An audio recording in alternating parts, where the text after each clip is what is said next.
살다 보면 유난히 마음에 걸리는 사람이 있습니다. 말끝마다 남을 가르치려 들고 약속은 자주 잊고 자기 사정만 앞세우는 사람입니다. 그 사람을 떠올리기만 해도 속이 답답해지고 만나고 돌아온 뒤에도 한참 동안 흉을 보게 됩니다. 문제는 그 사람이 자리를 떠난 뒤에도 내 마음속에서는 계속 머문다는 데 있습니다. 내 시간과 기운이 싫어하는 사람에게 묶여버리는 셈이지요. 오늘 이야기는 그 사람을 좋게 보자는 권유가 아닙니다. 잘못을 없던 일로 하거나 상처를 참으라는 말도 아닙니다. 다만 비난에만 쓰이던 눈을 잠시 돌려 그 모습이 내 안에 어떤 습관을 비추는지 살펴보자는 제안입니다. 타인의 부족함이 내 삶을 흐리는 돌이 아니라 나를 다듬는 거울이 될 수 있는지, 그 거울을 보는 동안 무엇을 인정하고 무엇은 단호히 거절해야 하는지도 구분해 보겠습니다. 천천히 함께 생각해 보겠습니다. 어, 마음의 주도권을 되찾는 연습입니다. 누군가의 단점은 참 빨리 보입니다. 말이 길다, 고집이 세다, 계산적이다, 책임을 피한다. 이런 판단은 몇 초면 끝납니다. 그리고 판단을 내리는 순간 우리는 잠시 그 사람보다 나은 위치에 선 듯한 기분을 느낍니다. 나는 저렇지 않다고 생각하면 마음이 가벼워지기 때문입니다. 그러나 그 가벼움은 오래가지 않습니다. 같은 이야기를 배우자에게 반복하고 친구에게 옮기고 혼자 있을 때 다시 떠올리면 불쾌함은 오히려 커집니다. 비난은 상대를 바꾸지 못하면서 내 마음만 오래 붙잡습니다. 여기서 중요한 질문이 하나 생깁니다. 나는 지금 문제를 해결하고 있는가? 아니면 화난 마음을 되풀이하고 있는가?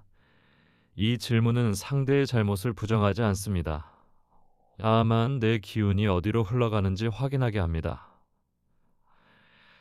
삶의 후반에는 옳은 판단만큼 마음을 낭비하지 않는 지혜도 필요합니다. 특히 관계가 오래될수록 이 구분은 마음의 평안을 지키는 데 큰 도움이 됩니다. 논어에는 어진 사람을 보면 본받고 그렇지 못한 사람을 보면 자신을 살피라는 취지의 기록이 있습니다. 이것은 남의 잘못을 무조건 내 탓으로 돌리라는 뜻이 아닙니다. 또 부당한 일을 보고도 침묵하라는 가르침도 아닙니다. 기록된 원칙의 중심은 타인을 평가하는 순간을 자기 수양의 기회로 바꾸는 데 있습니다. 오늘 우리가 말하는 거울이라는 표현은 이 원칙을 현대 생활에 맞게 풀어낸 해석입니다. 고대의 위계나 복종을 그대로 따르자는 것이 아니라 평등한 관계 속에서도 내 태도를 점검해 보자는 뜻입니다. 상대가 무례했다면 경계를 세울 수 있습니다. 약속을 어겼다면 책임을 물을 수도 있습니다.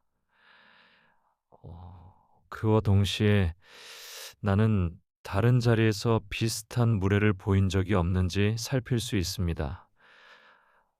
잘못을 분명히 하면서도 자기 성찰을 놓치지 않는 것, 바로 그 두 가지를 함께 지키는 연습입니다. 성찰과 책임은 서로 대신하는 것이 아니라 나란히 서야 합니다. 사람의 부족함을 거울로 삼는다는 말은 상대와 내가 똑같다는 뜻이 아닙니다. 모습은 달라도 뿌리가 비슷할 수 있다는 뜻입니다. 늘 자기 말만 하는 사람이 싫은데 나는 가족의 말을 결론까지 듣지 않고 충고부터 할 수 있습니다. 약속에 늦는 사람이 못마땅한데 나는 전화 한 통 미루며 상대를 기다리게 할 수 있습니다. 돈의 계산적인 사람을 흉보면서 정작 나는 인정과 칭찬을 받을 때만 움직일 수 있습니다. 겉모습이 다르니 쉽게 알아차리지 못할 뿐입니다. 그래서 거울을 볼 때는 같은 행동만 찾지 말고 같은 마음을 찾아야 합니다. 조급함, 인정받고 싶은 마음, 손해보기 싫은 마음, 책임을 피하고 싶은 마음 말입니다. 상대의 단점이 유난히 크게 보일 때 혹시 내 안에 비슷한 마음이 건드려진 것은 아닌지 물어보십시오. 음, 그 질문 하나가 비난을 성찰로 바꾸는 첫걸음이 됩니다. 발견은 자책이 아니라 선택의 자유를 넓히는 일입니다. 특히 가까운 사람의 단점은 더 크게 보입니다. 오랜 세월 함께 산 배우자는 말버릇 하나만 들어도 다음 말을 짐작할 수 있고, 다 큰 자녀의 선택을 보면 답답함이 먼저 올라옵니다. 형제자매 사이에서는 오래된 서운함이 지금의 작은 행동까지 크게 만듭니다.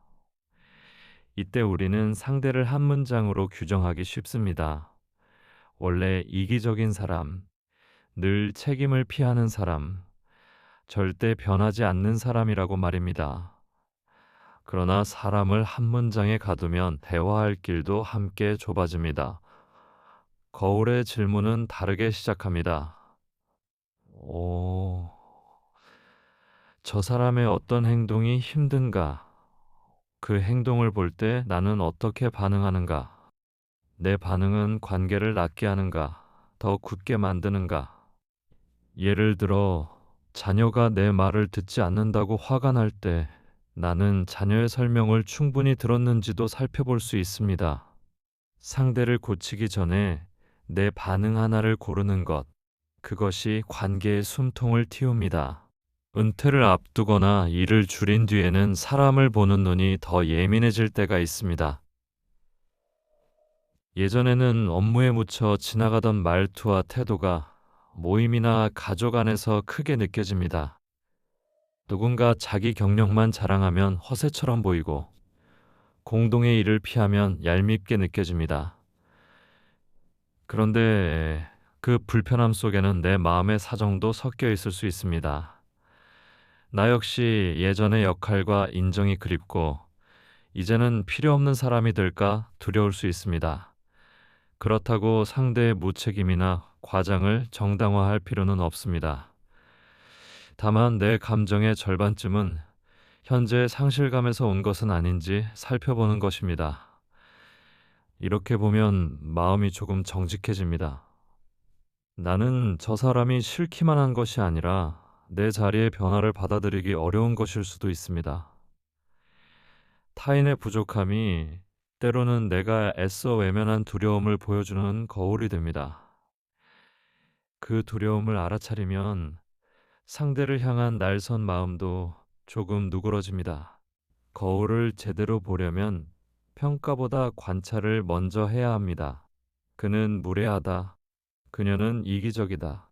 이렇게 사람 전체를 단정하면 내 마음은 금세 재판관이 됩니다.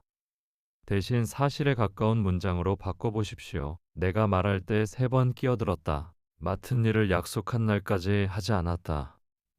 가족 앞에서 내 실수를 크게 말했다.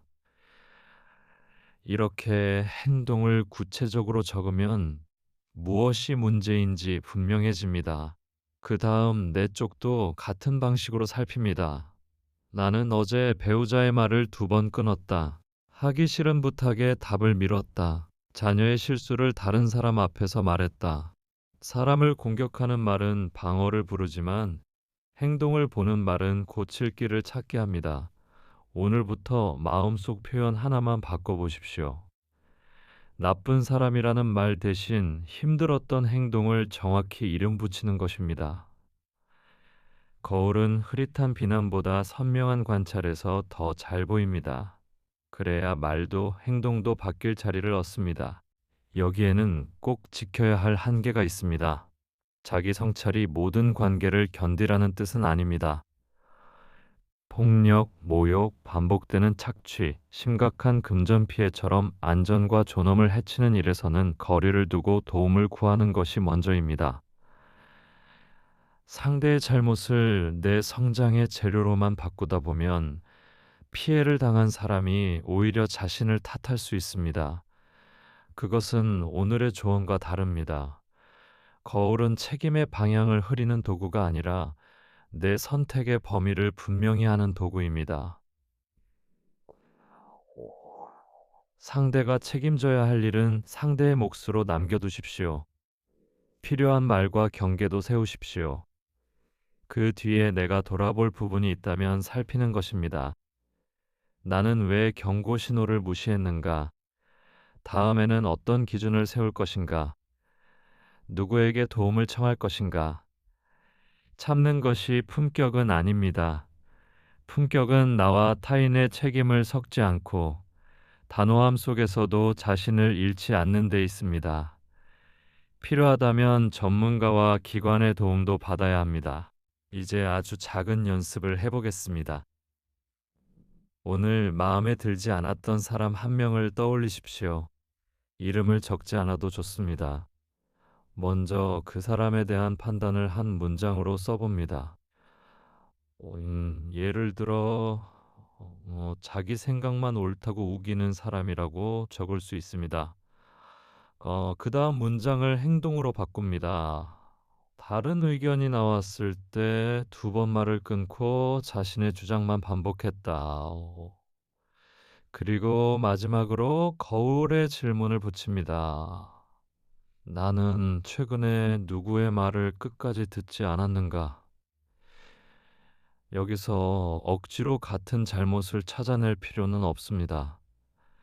정말 없다면 없다고 인정하면 됩니다. 중요한 것은 정답을 만드는 일이 아니라 내 태도를 정직하게 확인하는 일입니다. 발견한 것이 있다면 오늘 단 하나만 고치십시오. 한 사람의 말을 중간에 끊지 않고 끝까지 듣는 것처럼 작고 분명한 행동이면 충분합니다. 아, 성찰은 큰 결심보다 작은 수정에서 힘을 얻습니다. 작게 고친 행동은 다음 관계에서 곧바로 드러납니다. 타인의 부족함을 바라보는 눈은 두 갈래로 나뉩니다. 한쪽은 흠을 모아 그 사람을 낮추는 길이고, 다른 쪽은 필요한 경계를 세우면서 내 삶도 함께 다듬는 길입니다. 두 길의 차이는 생각보다 작습니다. 불쾌한 순간에 곧바로 흉을 보느냐, 잠시 멈추어 한 가지 질문을 하느냐의 차이입니다. 저 모습 가운데 내가 조심해야 할 것은 무엇인가? 이 질문을 품으면 상대가 갑자기 좋은 사람이 되는 것은 아닙니다. 다만 그 사람 때문에 내 하루 전체가 흐려지는 일은 줄어듭니다. 내 손에 남는 것이 분노뿐이 아니라 하나의 배움이 되기 때문입니다. 오늘은 누군가를 평가하기 전 3번 숨을 고르고 행동 하나와 내 반응 하나를 적어 보십시오. 다음 장면부터는 이렇게 발견한 내용을 실제 대화와 선택으로 옮기는 법, 그리고 조화를 이루되 무조건 같아지지 않는 관계의 기준을 차분히 살펴보겠습니다. 거울을 본 다음에는 삶에서 한 걸음을 옮겨야 합니다. 거울을 보았다면 이제 손에 잡히는 한 가지를 바꿔야 합니다. 상대가 말투를 고치고 약속을 지키고 내 마음을 알아주기를 기다리면 시작이 늦어집니다. 오늘 내가 바꿀 수 있는 것은 되게 작습니다.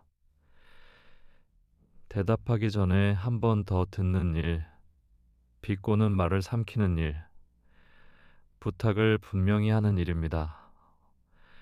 중요한 것은 많이 고치는 것이 아니라 한 가지를 정해 실제로 해보는 것입니다.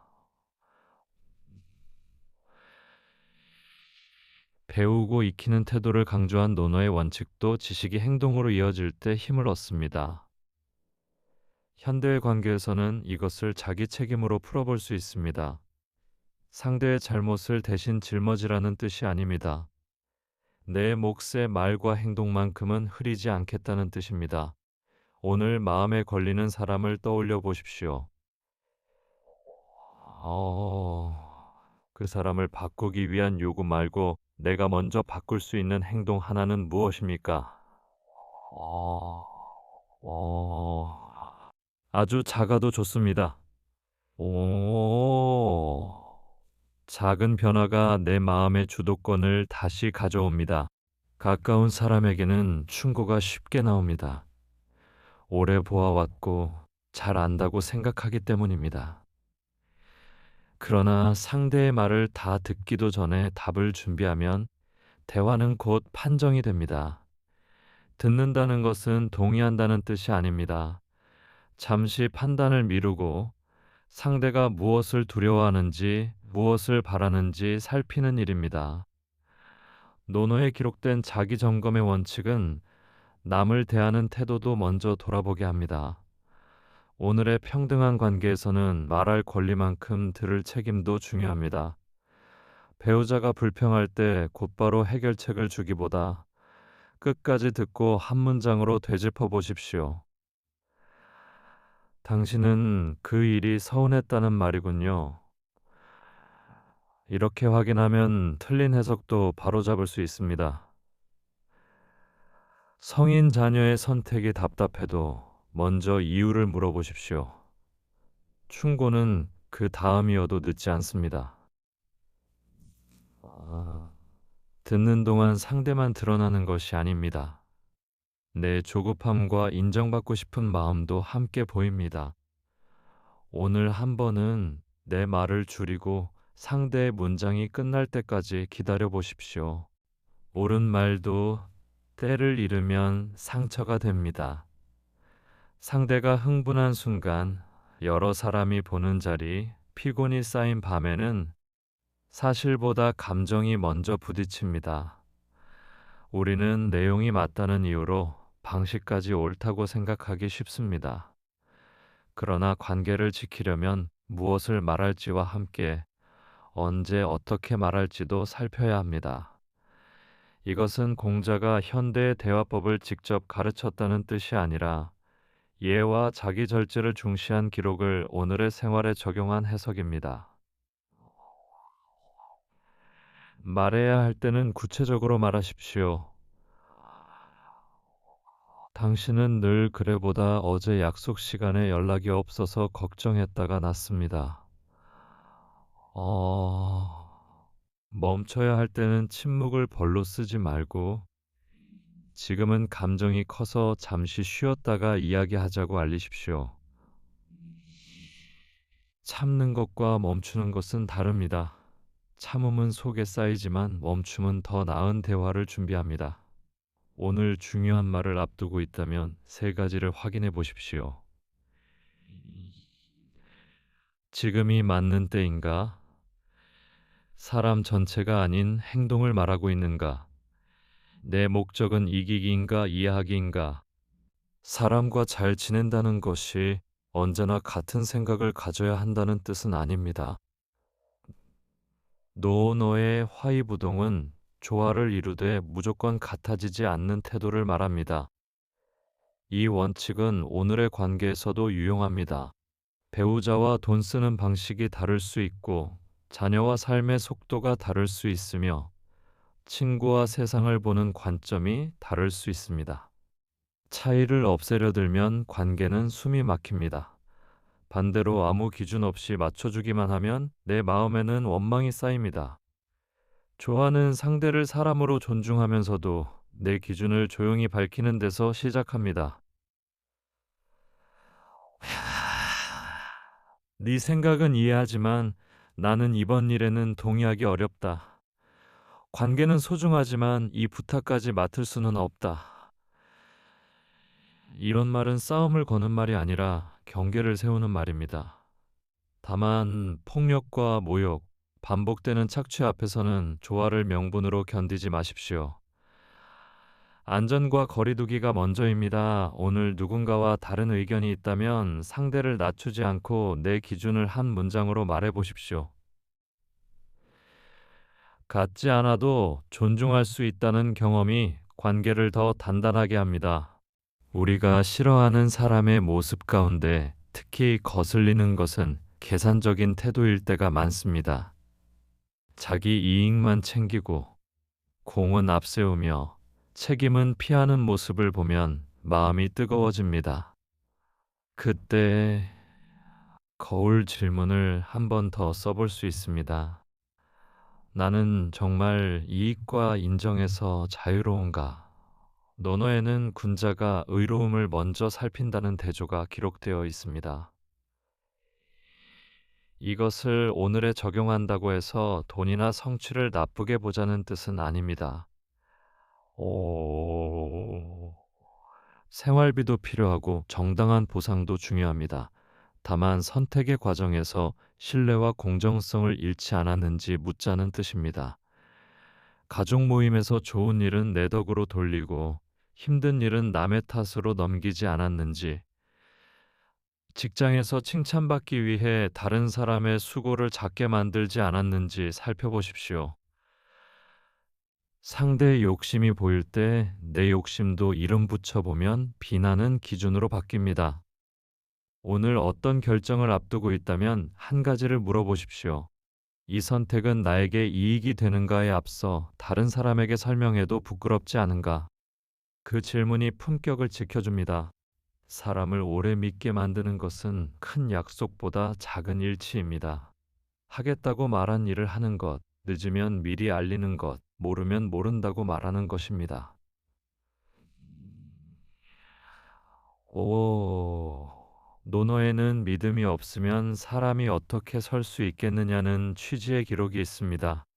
이를 오늘의 생활에 적용하면 신뢰는 말과 행동의 간격을 줄이는 데서 시작한다고 볼 수 있습니다. 우리는 남의 약속 위반에는 민감하면서도 내 사소한 어김에는 이유를 붙입니다. 피곤해서, 바빠서, 깜빡해서 그랬다고 말합니다. 물론 누구나 실수합니다.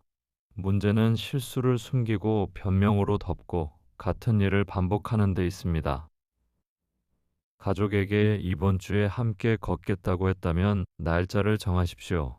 모임의 일을 맡았다면 진행 상황을 먼저 알리십시오. 지키기 어려운 약속은 처음부터 크게 말하지 않는 편이 낫습니다. 신뢰는 완벽함에서 생기지 않습니다. 어겼을 때 인정하고 다시 맞추는 태도에서 자랍니다. 오늘 내가 쉽게 한 말 가운데 아직 행동으로 옮기지 못한 것이 무엇인지 하나만 적어 보십시오.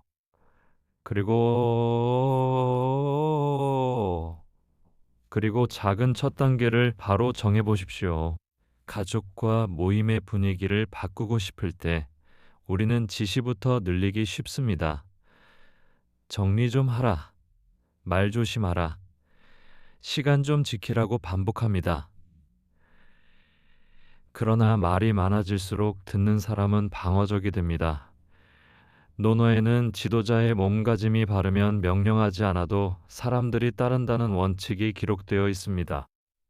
오늘의 가정과 평등한 모임에서는 권위를 세우라는 뜻이 아니라 먼저 보여주는 행동의 힘으로 해석할 수 있습니다. 식탁에서 휴대전화를 내려놓기를 바란다면 내가 먼저 내려놓으십시오. 가족의 말을 끊지 말라고 하기 전에 내가 끝까지 들으십시오. 모임의 시간을 지키게 하고 싶다면 내가 먼저 도착하십시오. 작은 모범은 상대를 압박하지 않으면서 기준을 보여줍니다. 물론 내가 잘한다고 모두가 곧바로 달라지는 것은 아닙니다. 그래도 내 행동은 집안의 온도와 말투를 조금씩 바꿉니다. 오늘 바꾸고 싶은 분위기 하나를 정하고 지시 대신 먼저 보여줄 행동을 선택해 보십시오. 사람을 움직이는 가장 조용한 힘은 내가 반복해서 보여주는 태도일 수 있습니다. 성찰은 한번 크게 깨닫는 일보다 자주 작게 고치는 일에 가깝습니다. 오늘 마음을 다잡아도 내일이면 다시 짜증이 나고 익숙한 말투가 튀어나옵니다. 그때 나는 역시 안 되라고 단정할 필요는 없습니다. 논어가 배움과 익힘을 함께 강조하는 이유도 사람의 변화가 반복 속에서 굳어지기 때문이라고 볼 수 있습니다. 생활에서는 성찰을 짧은 습관으로 만드는 것이 도움이 됩니다. 하루에 5분이면 충분합니다. 불편했던 장면 하나를 떠올리고 상대의 행동과 내 반응을 나누어 적으십시오.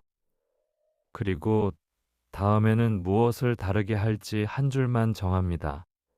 중요한 것은 자신을 꾸짖는 것이 아니라 수정하는 것입니다. 잘못을 알아차렸다면 사과하고 약속을 다시 잡고 같은 상황을 피할 방법을 준비하십시오. 기록이 며칠 끊겨도 실패가 아닙니다. 다시 시작하면 됩니다. 배우는 사람은 흔들리지 않는 사람이 아니라 흔들린 뒤 방향을 되찾는 사람입니다. 오늘 밤 종이 한 장을 머리맡에 두십시오. 와. 짧은 점검을 반복하면 타인의 부족함은 미움의 재료가 아니라 내 삶을 다듬는 자료가 됩니다. 하루가 끝날 때 마음속 사람들을 다시 불러내면 불쾌했던 얼굴이 가장 먼저 떠오르곤 합니다.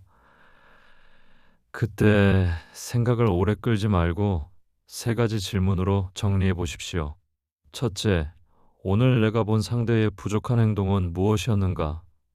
사람 전체를 쓰지 말고 구체적인 행동만 적습니다. 둘째, 그 행동과 닮은 습관이나 감정이 내 안에도 있었는가? 같은 행동이 아니어도 조급함, 인정 욕구, 두려움처럼 뿌리가 닮았을 수 있습니다. 셋째, 내일 내가 바꿀 수 있는 행동 하나는 무엇인가? 말 한마디, 연락 한 번, 거절 한 문장처럼 작게 정합니다. 이 세 질문은 상대의 책임을 지워주는 방법이 아닙니다. 잘못은 잘못대로 분명히 하고 필요한 경계도 세워야 합니다. 다만 그 일 때문에 내 마음이 하루 종일 붙잡히지 않도록 배울 몫을 찾아오는 방법입니다. 답이 떠오르지 않는 날도 있습니다. 그럴 때는 모른다고 적어도 좋습니다. 아는 것과 모르는 것을 구분하는 태도 역시 배움의 시작입니다. 오늘 밤 세 줄만 적어 보십시오. 판단은 줄고 선택은 조금 더 분명해질 것입니다. 마음에 들지 않는 사람은 우리 삶에서 완전히 사라지지 않습니다. 가족 안에도 있고 일터와 모임에도 있으며 때로는 거울 속 내 모습으로 나타납니다. 중요한 것은 그 사람을 좋아하게 되는 일이 아닙니다. 그의 잘못을 모른 척하는 일도 아닙니다. 필요한 경계는 세우고 안전을 해치는 관계에서는 거리를 두어야 합니다. 그와 동시에 그 사람의 부족함이 내 안에 비슷한 습관을 비추게 할 수는 있습니다. 방법은 단순합니다. 사람 전체를 비난하지 않고 행동을 구체적으로 봅니다. 세 번 숨을 고르고 내 안에 닮은 마음을 찾습니다. 그리고 내가 바꿀 수 있는 행동 하나를 정해 반복합니다. 듣기, 말의 때 고르기, 정중히 거절하기, 약속 지키기 가운데 하나면 충분합니다. 노너의 자기 성찰과 배움의 원칙을 오늘의 평등한 관계에 적용한 이 방법은 남을 탓하는 힘을 내 삶을 다듬는 힘으로 돌려놓습니다. 마지막으로 스스로에게 물어보십시오. 오늘 나를 힘들게 한 그 사람에게서 나는 무엇을 배우고 무엇을 멈추며 무엇을 시작할 것인가? 그 답 하나가 내일의 품격이 됩니다.